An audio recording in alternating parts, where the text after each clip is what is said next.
Assalamualaikum warahmatullahi wabarakatuh. Nama saya Muhammad Syazwan bin Hassan dari kelas DPHU 3B. Assalamualaikum warahmatullahi wabarakatuh. Nama saya Muhammad Firdaus bin Ahmad Sabhari. Nombor matrik DHU 20924352, kelas DPHU 3B. Assalamualaikum warahmatullahi wabarakatuh. Nama saya Muhammad Faris bin Mansur. Saya dari kelas DPHU 3B dan nombor matrik saya DHU 2019-24509. Assalamualaikum warahmatullahi wabarakatuh. Nama saya Ahmad Firman Hakimi bin Ibrahim Bakri. Saya dari DPHU 3B. Assalamualaikum warahmatullahi wabarakatuh. Saya Nuri Yasmin binti Muhammad Razi daripada kelas DPHU 3B. Assalamualaikum warahmatullahi wabarakatuh. Saya Nur Syahira Aisyah binti Abdul Hamid dari kelas DPHU 3B. Assalamualaikum warahmatullahi wabarakatuh. Nama saya Muhammad Adli bin Muhammad Yusri. Nama matrik saya DHU 2019244489. Saya dari kelas DPHU 3B.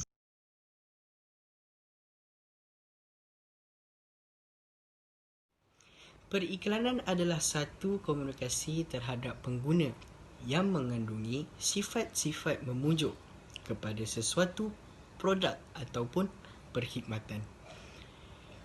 Perkataan iklan berasal daripada perkataan Arab iaitu i'lan yang bermaksud khabar yang disiarkan.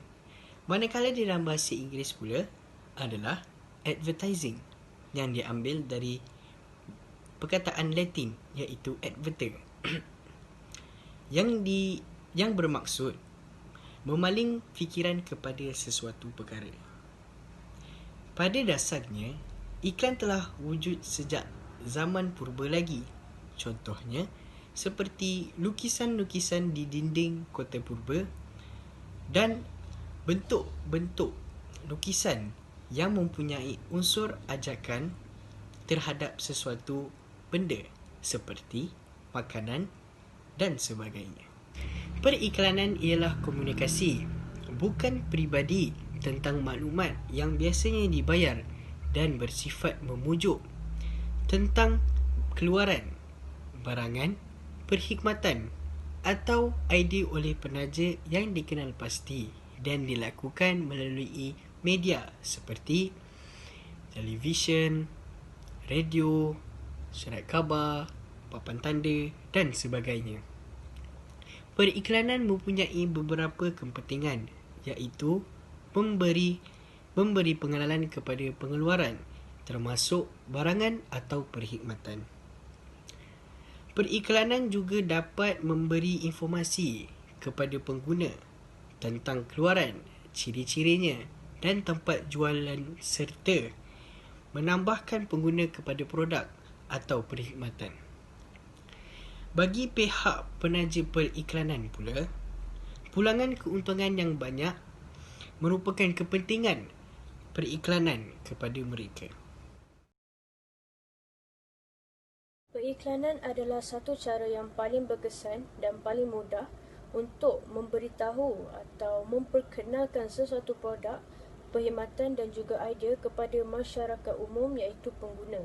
Melalui periklanan, masyarakat atau pengguna dapat mengetahui tentang maklumat-maklumat mengenai produk, perkhidmatan dan juga idea-idea yang diberikan oleh sesuatu syarikat seperti harga, lokasi perniagaan dan juga kegunaannya, sekaligus dapat menarik minat mereka untuk mendapatkan serta menggunakan produk, perkhidmatan dan juga idea-idea tersebut. Para pembuat periklanan mahukan iklan yang mereka hasilkan adalah yang terbaik dan mampu untuk menarik perhatian pengguna, sekaligus membuatkan mereka untuk mendapatkan atau menggunakan produk atau perkhidmatan mereka, sehingga mereka lupa akan garis panduan dan peraturan-peraturan budaya yang perlu mereka ikuti. Antaranya ialah terlampau banyak iklan, periklanan yang mewujudkan budaya konsumer, pengiklanan yang mencemarkan budaya, pengiklanan yang bertentangan dengan moral, etika dan tata susila timur, dan yang terakhir, eksploitasi wanita sebagai penarik dalam pengiklanan. Antara sebab-sebab yang menyebabkan iklan tu jadi banyak adalah yang pertama adalah persaingan. Persaingan antara badan-badan perniagaan yang menghasilkan atau mengeluarkan sesuatu perkhidmatan atau produk yang sama. Yang kedua, permintaan yang tinggi. Permintaan yang tinggi oleh para pelanggan menyebabkan badan-badan perniagaan mengiklankan produk mereka bagi memberitahu kewujudan produk ataupun perkhidmatan mereka yang baharu kepada pengguna. Ketiga adalah trend. Kini, pengiklanan sudah menjadi trend kepada sesiapa pun untuk mengiklankan produk atau perkhidmatan mereka bagi memudahkan pengguna untuk mendapatkan produk ataupun perkhidmatan mereka. Apabila wanita dilibatkan dalam industri ini, perbahasan mengenai mendapatkan perhatian daripada pelbagai pihak, sama ada daripada ahli akademik, pertubuhan-pertubuhan yang memperjuangkan hak wanita dan sebagainya. Antara permasalahan yang timbul adalah tentang bagaimana wanita digunakan dan apakah matlamat wanita digunakan sebagai bahan iklan. Seringkali permasalahan ini dikaitkan dengan jantina dalam budaya consumerism. Antaranya termasuklah stereotip jantina, pelecehan seksual, pencabulan aurat dan perendahan maruah. Dalam dunia pengiklanan, stereotip jantina telah menjadi ciri penting. Stereotip adalah satu set idea yang berkaitan dengan kumpulan sosial, sedangkan stereotip gender adalah kepercayaan bahawa kualiti tertentu membezakan antara wanita dan lelaki. Kehadiran wanita sering dilihat sebagai sesuatu yang negatif atau disebut sebagai stereotip terhadap wanita. Contohnya, wanita digambarkan golongan yang suka berhias dan tampak cantik dengan mengenakan pelbagai produk kecantikan seperti pewarna rambut, pemerah bibir, maskara dan sebagainya. Melalui gambaran ini, secara tidak langsung memperlihatkan wanita sebagai golongan yang lebih banyak berbelanja dan boros dengan menggunakan pelbagai jenis produk. Pemaparan yang berbeza terhadap lelaki bersifat lebih positif dengan gambaran bahawa lelaki adalah golongan maskulin yang ringkas dan semula jadi tanpa perlu mengenakan pelbagai jenis produk untuk berhias. Stereotip juga berlaku apabila wanita dilabel sebagai golongan yang kurang rasional dan sering mengikut emosi, manakala lelaki golongan yang lebih bersifat rasional dan realistik. Selain itu, unsur pelecehan seksual juga dapat dilihat dalam penggunaan wanita sebagai daya penarik. Umpamanya, wanita terlibat dalam pengiklanan yang tidak mempunyai perkaitan langsung dengan produk yang diiklankan, contohnya dalam pameran kereta dan sukan lumba bermotor. Tubuh wanita sering digunakan untuk dipamerkan dengan penggunaan pakaian separuh bogil dan seksi dan semestinya mendapat perhatian lebih daripada pameran dan sukan tersebut dan mampu menarik ramai pemerhati sesungguhnya tidak berminat dengan program yang dianjurkan. Pengiklanan negatif ini dapat memberi kesan yang buruk kepada para pengguna. Rangsangan seksual ini akan mendorong kepada pengiklanan yang berbentuk negatif dan mengelirukan pengguna. Penggunaan wanita sebagai daya tarik ini sekaligus menjatuhkan maruah wanita sebagai seorang yang bermartabat mulia kerana tiada kaitan yang jelas antara produk yang dipromosikan dengan tubuh wanita. Wanita diibaratkan komoditi yang dipertontonkan kepada pengguna. Saya ingin membentangkan tentang kebaikan dan keburukan periklanan kepada masyarakat dan peniaga. Kebaikan periklanan kepada pengguna. Yang pertama, memberi maklumat dan penerangan dengan mudah kepada pengguna. Contohnya, sebuah iklan menyatakan maklumat berkaitan dengan harga atau bayaran bagi sesebuah produk atau perkhidmatan yang ditawarkan. Yang kedua, membolehkan pengguna membuat pembandingan terhadap sesuatu barang dan perkhidmatan.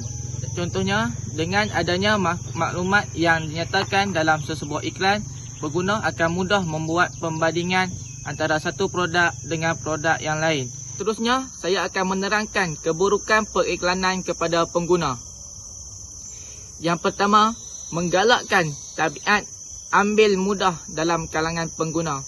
Pengguna cepat terpedaya dan percaya kepada iklan-iklan yang disiarkan tanpa menyelidik dahulu kesahihan atau keberkesanan sesuatu barang dan perkhidmatan yang ditawarkan.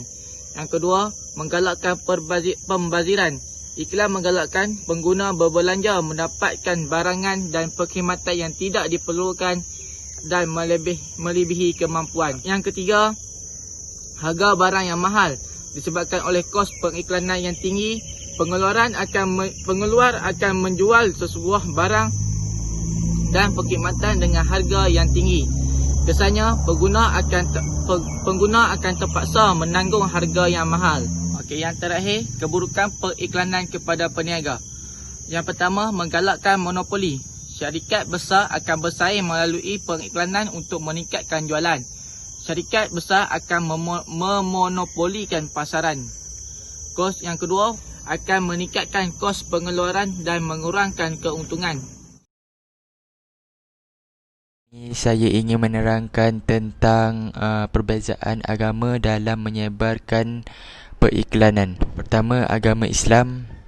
Dalam agama Islam dibolehkan untuk membuat iklan, tetapi perlulah mempunyai syarat-syarat yang telah ditetapkan oleh maqasid syariah Islam. Memandangkan iklan mempunyai pelbagai bentuk media dan penampilannya, maka Islam memiliki batasan-batasan berkaitan dengan masalah tersebut. Salah satu daripada permasalahan yang wujud pada hari ini adalah isu berkaitan dengan wanita dan periklanan. Dalam industri periklanan pada hari ini, wanita telah digunakan sama ada sebagai ikon maupun model iklan bagi sesebuah produk maupun perkhidmatan bagi tujuan pemasaran. Lantaran itu, antara aspek yang tidak dititikberatkan dalam penglibatan wanita di dalam periklanan adalah berkenaan dengan aurat, khasnya wanita Muslim. Pensyariatan agar wanita Muslim menutup aurat adalah berdasarkan dalil dalam Al-Quran yang bermaksud, wahai Nabi-Nabi, suruhlah isteri-isterimu dan anak-anak perempuanmu serta perempuan-perempuan yang beriman supaya melabuhkan pakaiannya bagi menutup seluruh tubuhnya. Allah memerintahkan wanita agar menutup aurat kerana mengetahui bahawa wanita yang beriman adalah wanita yang baik, kehormatannya, dan dengan itu dia terhindar daripada kemudaratan orang munafik dan fasik serta kejahatan lelaki. Seruan ini jelas menunjukkan bahawa menutup aurat adalah disyariatkan kepada wanita Muslim.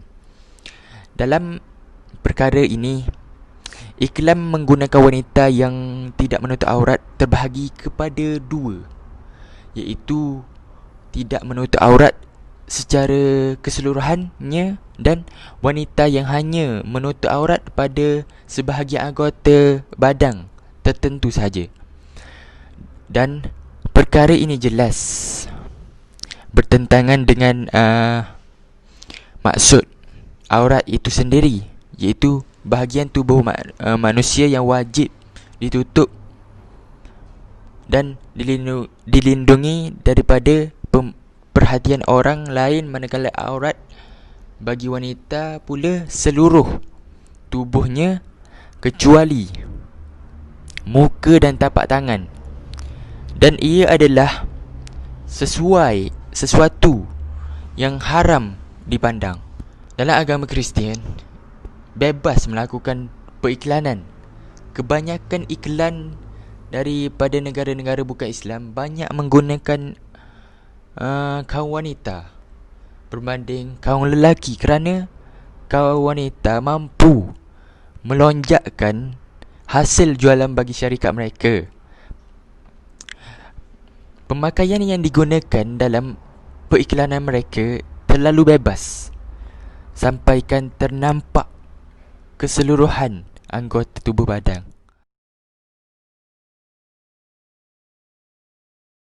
Hukum iklan terbahagi kepada dua, iaitu secara umum dan secara khusus.